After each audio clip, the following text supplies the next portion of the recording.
Why do you degrade metaphysics? Are you really neutral and open to all information? Okay, well, metaphysics.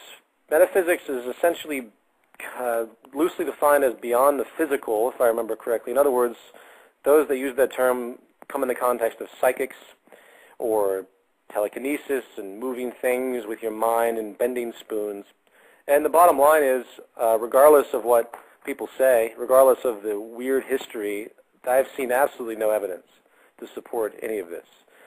There's a great deal of fraud that begins, and the fraud isn't recognized, and it starts to carry through history and morphs, and it starts to seem like reality. There was one metaphysical notion that I used to entertain because I thought it was great poetry, and it took me a while to research it, and I realized it was nonsense.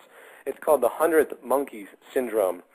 And it was this bad science that was generated where they said all these monkeys, one place, were given this information about how to do something to feed themselves, and then many miles away, some monkeys magically learned the exact same thing, and therefore there was some kind of conscious transfer.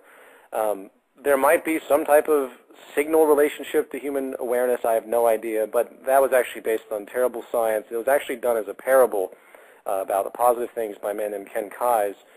So, there's a lot of stuff like that out there. The real question is, the real point is that knowledge has a shelf life.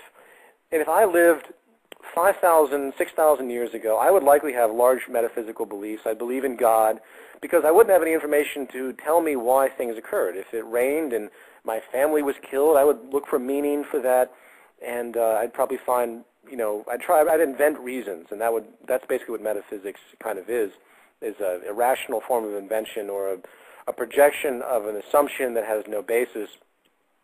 So the issue is what actually has feedback from the environment. If I stumble upon somebody who can move things with their mind, then I will stand corrected. But until I see that, I really can't support such notions. You have to go where the feedback is, where the ideas become supported.